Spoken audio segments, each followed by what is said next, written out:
Assalamualaikum warahmatullahi wabarakatuh. Perkenalkan, nama saya Siti Samzia dengan unit S1 S123 01. Pada video ini saya akan menjelaskan materi mengenai unsupervised learning dan pre-processing. Baik, langsung saja.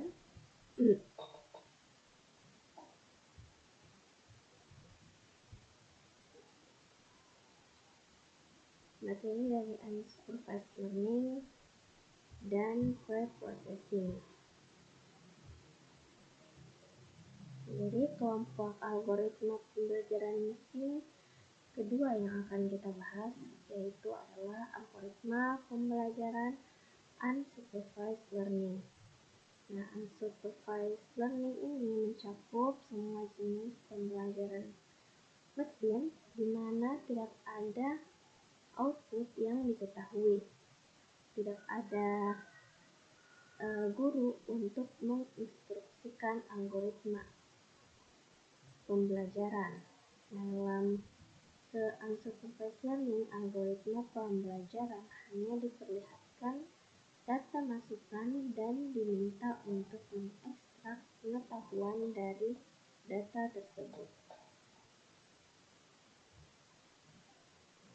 Selanjutnya di sini ada tipe dari unsupervised learning. Nah, pada bab ini kita akan membahas dua jenis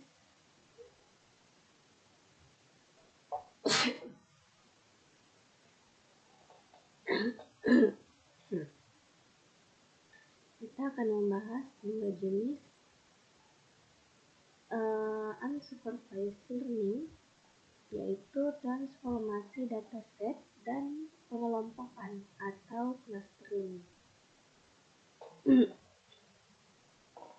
Nah, transformasi unsupervised pada suatu dataset adalah algoritma yang menciptakan representasi baru dari data yang mungkin lebih mudah dipahami oleh manusia atau algoritma pembelajaran mesin lainnya dibandingkan dengan representasi asli data tersebut.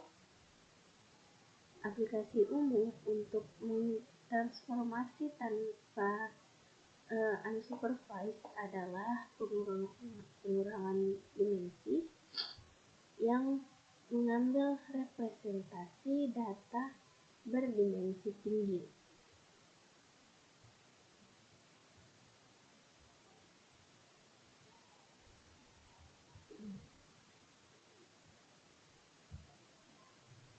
Yang terdiri dari banyak fitur dan menemukan cara baru untuk merepresentasikan data ini yang meringkas karakteristik penting dengan fitur yang lebih sedikit.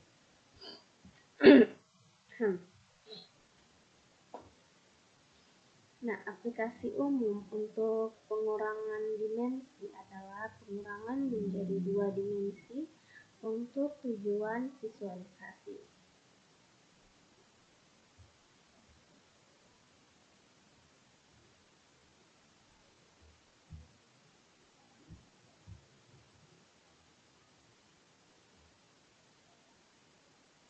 Nah, aplikasi lain untuk transformasi unsupervised adalah menemukan bagian atau komponen yang membentuk suatu data. Contohnya adalah ekstraksi topik pada kumpulan dokumen teks. Di sini tugasnya adalah menemukan topik yang tidak diketahui yang dibicarakan di setiap dokumen dan mempelajari topik apa yang muncul di setiap dokumen. Ini dapat berguna untuk melacak diskusi tema seperti pemilihan umum, pengendalian senjata, atau bintang pop di media sosial. Algoritma pengelompokan atau clustering di sisi lain membagi data menjadi kelompok-kelompok berbeda yang berisi item serupa.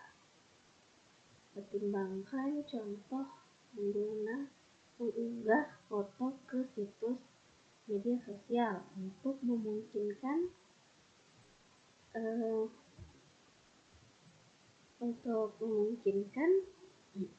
kita untuk mengatur foto kita. Nah, situs mungkin ingin mengelompokkan foto yang menunjukkan orang yang sama. Namun, situs tersebut tidak tahu foto mana yang menunjukkan siapa, dan tidak tahu berapa banyak orang berbeda yang muncul dalam koleksi foto kita. Pendekatan yang masuk akal adalah mengekstrak semua wajah dan membaginya menjadi kelompok wajah yang terlihat serupa.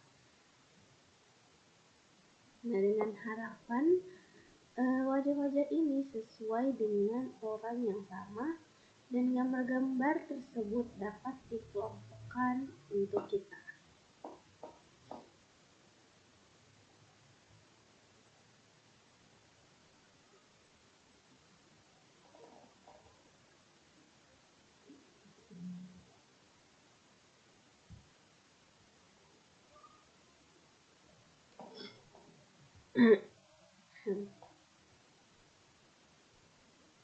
Nah, baik, selanjutnya di sini adalah challenge dalam unsupervised learning atau tantangan dalam pembelajaran tanpa pengawasan.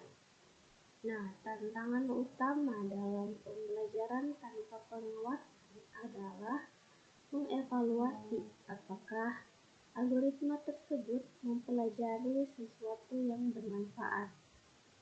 Nah, algoritma pembelajaran unsupervised learning biasanya diterapkan pada data yang tidak mengandung informasi label apapun, sehingga kita tidak tahu apa output yang tepat seharusnya. Oleh karena itu, sangat sulit untuk mengatakan apakah suatu model berkinerja baik. Misalnya, algoritma pengelompokan hipotesis, kita dapat mengelompokkan semua gambar yang menunjukkan wajah dalam profil dan semua gambar wajah penuh.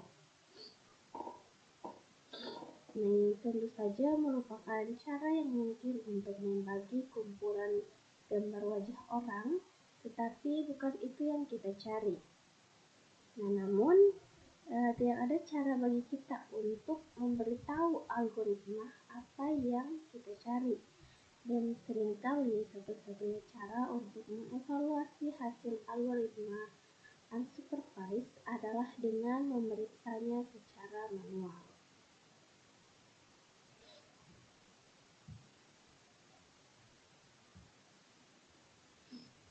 Nah, akibatnya algoritma unsupervised seringkali digunakan dalam pengaturan eksploratif.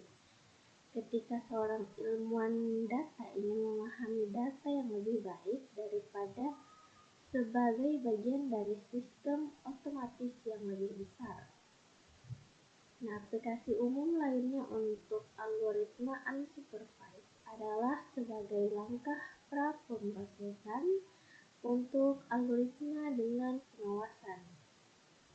Mempelajari representasi data yang baru terkadang dapat meningkatkan akurasi algoritma dengan supervised atau dapat mengurangi konsumsi memori dan waktu.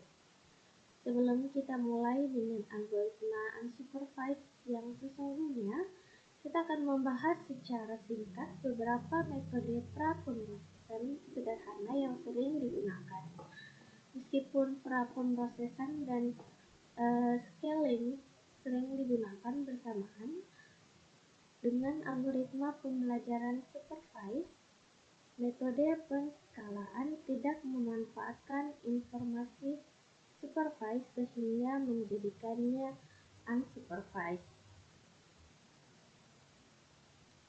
Nah, selanjutnya di sini kita masuk di pra-proses dan scaling. Pada bab sebelumnya kita telah melihat bahwa beberapa algoritma seperti neural network dan SVM sangat sensitif dengan scaling data. Oleh karena itu, praktik umum adalah menyesuaikan fitur-fitur sehingga representasi data lebih sesuai untuk algoritma-algoritma ini. Seringkali ini hanya scaling ulang dan pergeseran data per fitur. Untuk contohnya, seperti dalam kode ini,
Jadi ini adalah tadi dari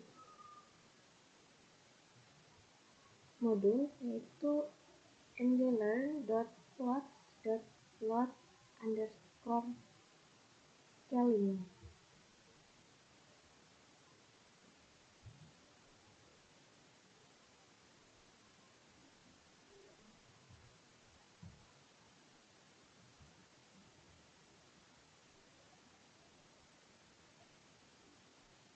Jadi di sini ada perbandingan antara data asli, di sini data original, dan juga standar scalar dan juga min-max scalar.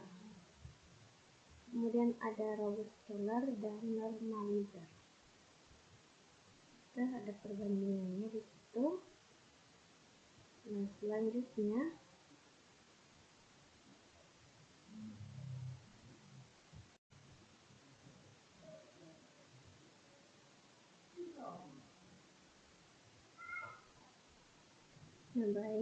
selanjutnya kita lanjut di materi.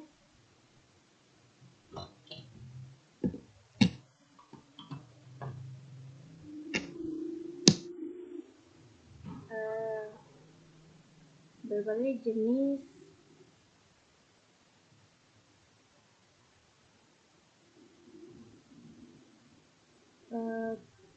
pre-processing plot pertama pada gambar ini sebelumnya menunjukkan dataset klasifikasi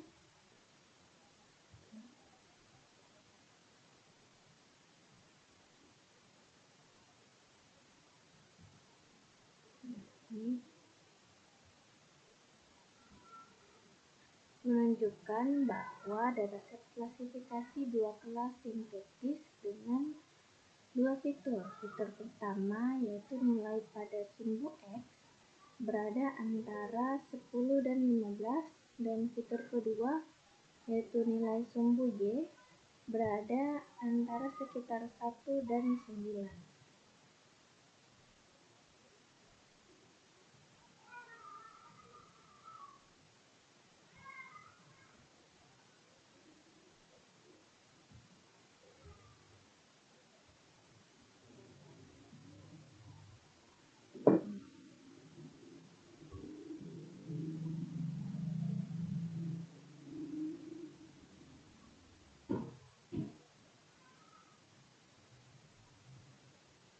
Keempat, plot tersebut menunjukkan 4 cara berbeda untuk mentransformasi data yang menghasilkan rentang yang lebih standar.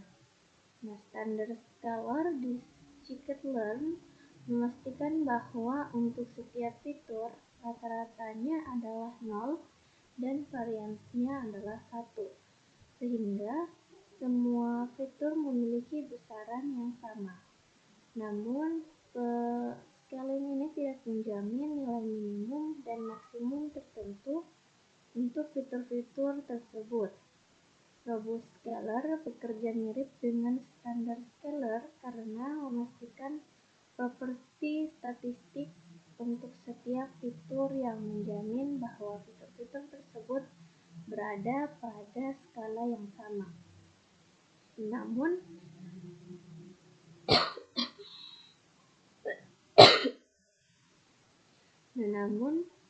robust scalar menjamin median dan kuartil. 1. Alih-alih rata-rata dan varians. Nah, hal ini membuat robust scalar mengabaikan titik data yang sangat berbeda dari yang lain, seperti kesalahan pengukuran.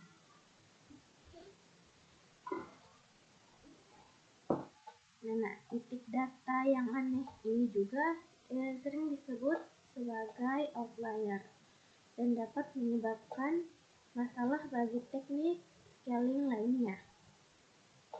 Nah, sebaliknya, min-max scalar menggeser data sedemikian rupa sehingga semua fitur berada tepat di antara 0 dan 1. min-max scalar. Nah,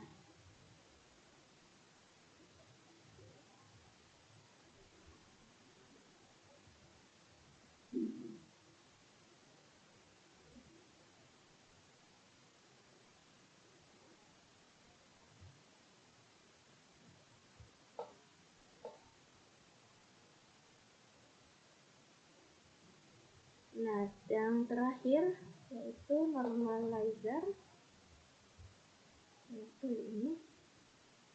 Normalizer ini melakukan scaling ulang yang sangat berbeda. Ia men-scaling setiap titik data sedemikian rupa sehingga vektor fitur memiliki panjang Euclidean 1. Dengan kata lain, ia memproyeksikan titik data pada lingkaran atau bola dalam kasus dimensi yang lebih tinggi dengan jari-jari 1. Ini berarti setiap titik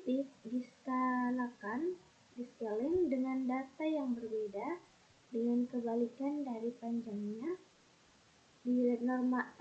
Normalisasi ini sering digunakan ketika hanya arah atau sudut data yang penting, bukan panjang vektor fitur.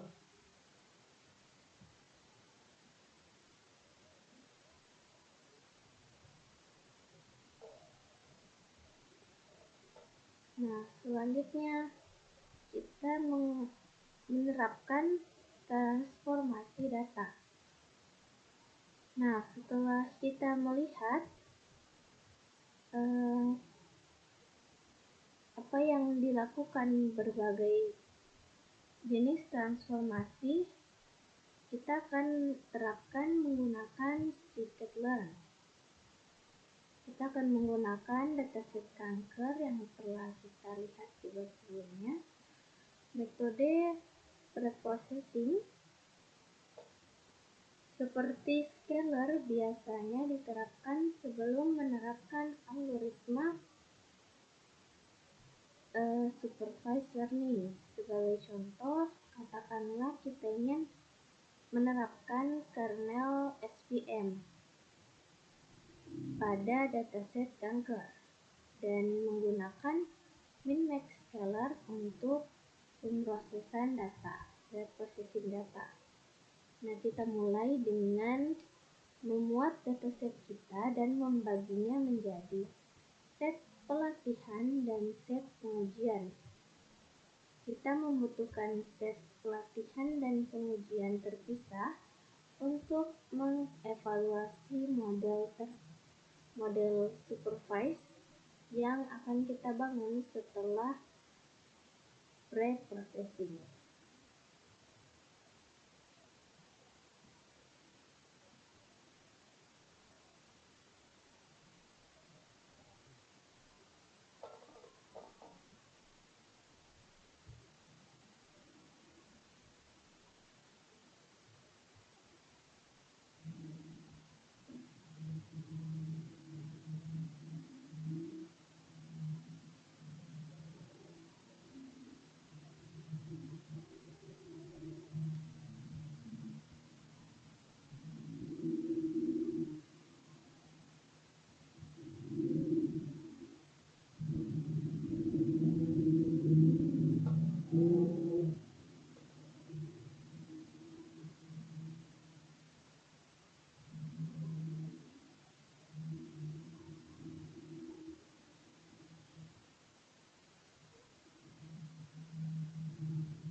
Oke, baik. Jadi di sini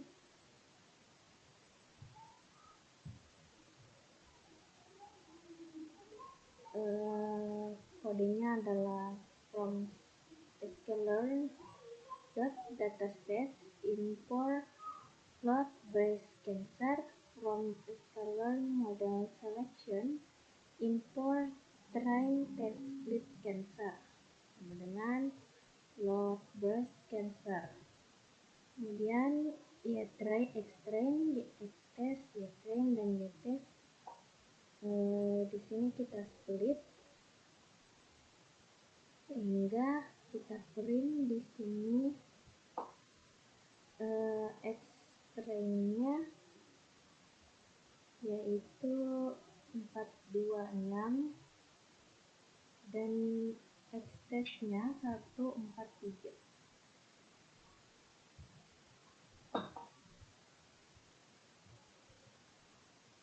Nah, jadi sebagai pengingat, dataset berisi 569 titik data, masing-masing diwakili oleh 30 pengukuran. Kita membagi dataset menjadi 426 sampel untuk set pelatihan dan 143 sampel untuk set pengujian.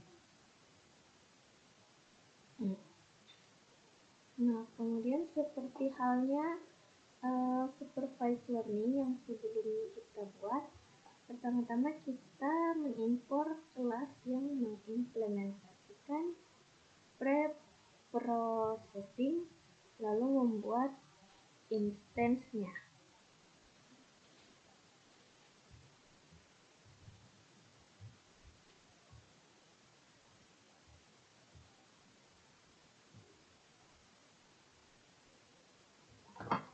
Nah, jadi di sini from sklearn dot import min-max scalar, kemudian definisikan scalar sama dengan min-max scalar.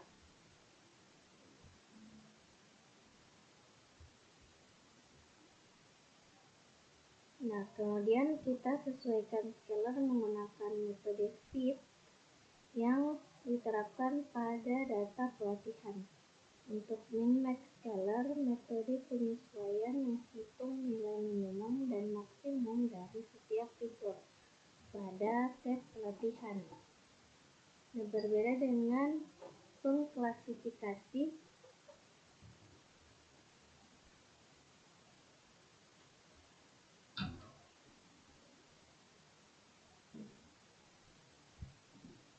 dan regresi pada bab sebelumnya, scalar hanya diberikan data x-train saat fungsi fit dipanggil karena y-train tidak diberikan.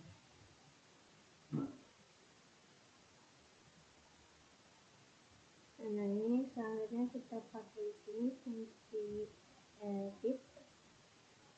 Nah, selanjutnya untuk menerapkan transformasi yang baru saja kita pelajari, yaitu untuk benar-benar meningkatkan skala pelatihan data, kita menggunakan metode transformasi dari scalar.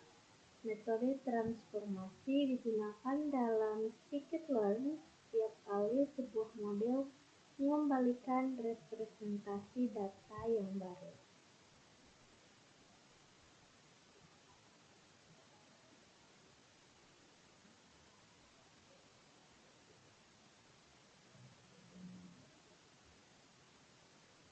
Nah, berikut ini transformasinya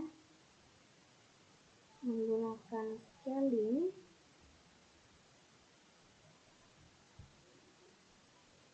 Nah, data yang telah ditransformasi memiliki bentuk yang sama dengan data asli. Fitur-fiturnya hanya digeser dan di scaling. Kita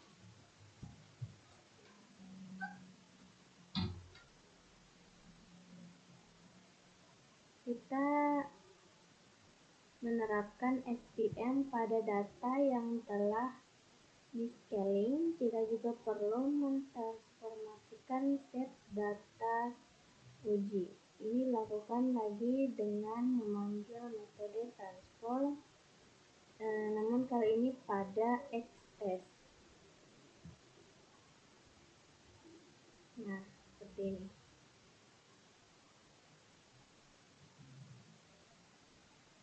Nah, mungkin agak mengejutkan, kita dapat melihat bahwa untuk set pengujian setelah scaling, nilai minimum dan maksimumnya bukanlah 0 dan 1. Beberapa fitur bahkan berada di luar rentang 0 sampai 1. Nah, penjelasannya adalah bahwa Minmix Scaler selalu menerapkan transformasi yang persis sama pada set pelatihan dan set pengujian.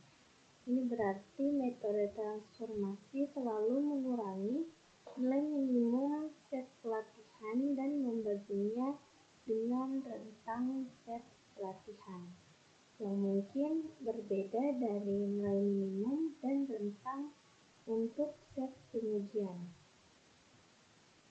Demikian video dari saya, semoga bermanfaat.